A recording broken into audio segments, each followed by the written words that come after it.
This trip to the countryside will be good for you, Holmes.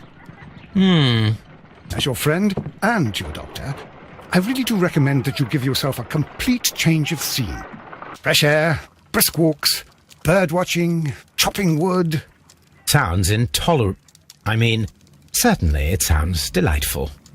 But you haven't yet told me who your friend is, the one we're going to visit. He is a bee lover. A bee lover? Do you mean that he keeps bees? That must be Mrs. Hudson, bringing the warm cloth that I requested. There is someone to see you, Mr. Holmes. I have no time. Send whoever it is away. Yes, Holmes, I really think we ought to leave now.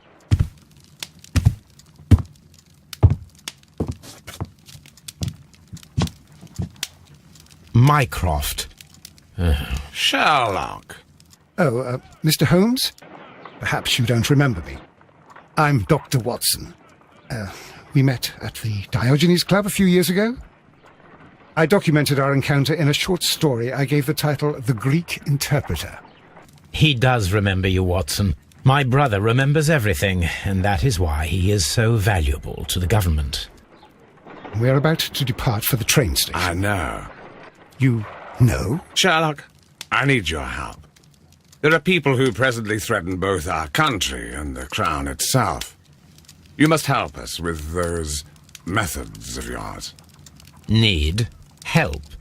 Those are not words I would readily associate with you, Mycroft. I wrote you a letter, but you did not reply. And this is not about politics. It's about people.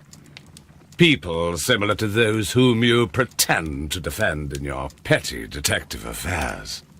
Everything is about politics with you, Mycroft. I'm not interested. Have some of your agents, your spies, or worse, undertake this job of yours. You are defending your people, and they have little to do with the people I choose to help, I can assure you. That is the point. You think exactly as they do. Who are they? The Merry Men. He is talking about the Merry Men, a band of idealistic terrorists. Sherlock, do please think about it. They are planning something diabolical. Your country needs you. You need me, Mycroft, and you are not the country. Although if your waistline expands very much further... Mrs. Hudson, tea will not be necessary. Dr. Watson, the train conductor, Mr. Parker, is aware that you will be 7 minutes late. You are in the 4th car. The train will be waiting for you. Sherlock, enjoy your time in Staffordshire. And do, please, at least write to me on your return.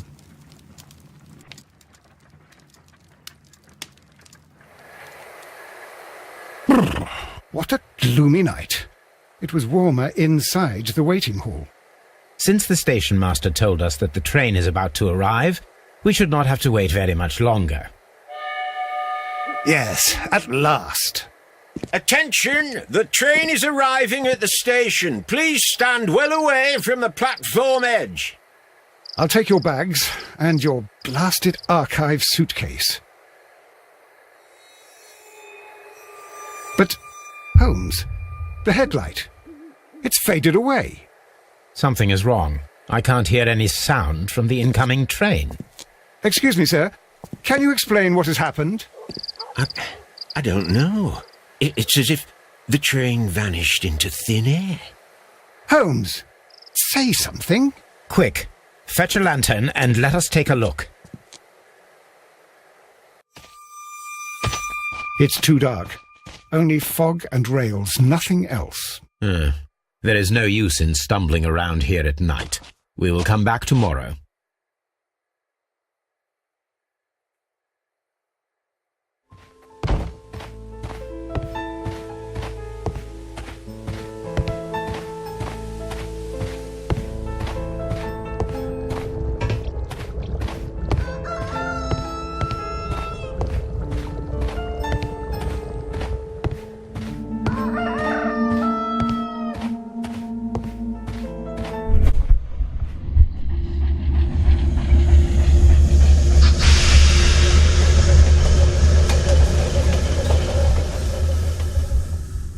This is the place where we saw the train vanish last night.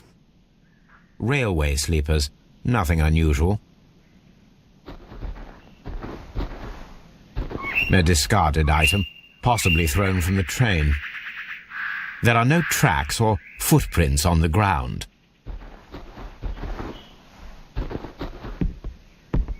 The rails have not been touched. There's nothing unusual here. There are no signs to indicate that the train ran off the track, nor are there any other traces. There is nothing whatsoever. There are no clues. But then, a negative result is also a result. Oh, I see what you're getting at. No clues and you're smiling. Yes, Watson, I do smile on occasion. This mystery appears very promising. This investigation won't be simple. We shall require a map of the region. Perhaps the station master could lend us one. Good morning. Allow me to introduce myself. My name is Sherlock Holmes, and this is my friend and colleague, Dr. Watson. Yes, I remember you. I'm Station Master Everett. You were here last night. So, you are Mr. Holmes, the great detective. Will you be investigating what happened?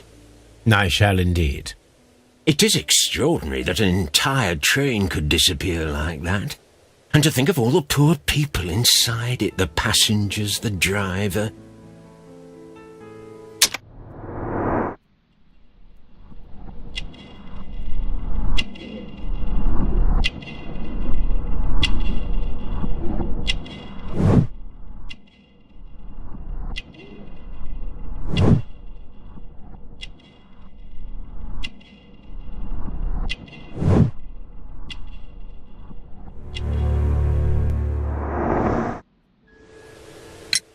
Could you please give us any details about the train?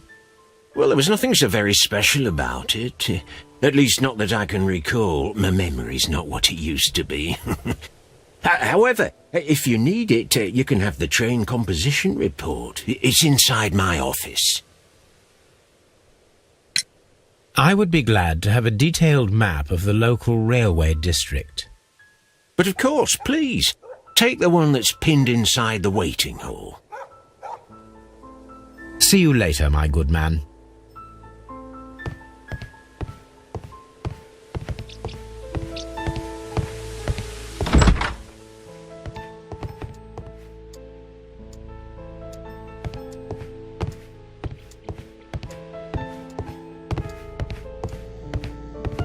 A telegraph.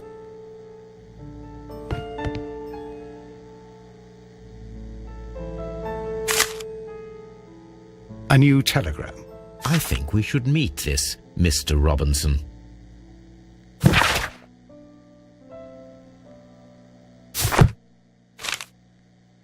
Here is the train set.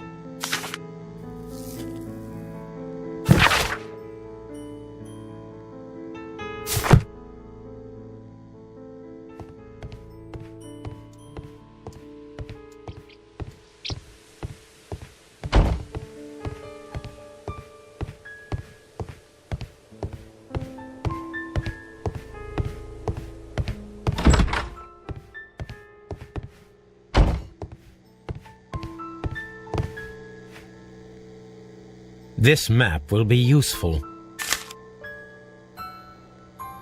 According to the train composition report, there was a special wagon. What does that entail? That's a highly secure car, ordered by a private party. It is generally to carry something of value. Those wagons have iron walls, you know, without any windows. And they're fitted with a complex key lock. That is important information. Do you know what was inside this particular wagon? Certainly not. No, that's private. And it's not my responsibility to allot the wagons to whoever. Was there anything exceptional about any of the passengers aboard the train? What do you mean? Like officials? I wouldn't know. Oh, but now that you mention it, yes, there was something. There was a message from Bridlington station saying that the train had been delayed because of an issue with the passengers. What kind of problem that they didn't say? That is interesting. You mentioned a problem at Bridlington Station. I should like to visit this station. Could you mark it on the local map? Of course. It's a suburban railway station. You might take a cab there.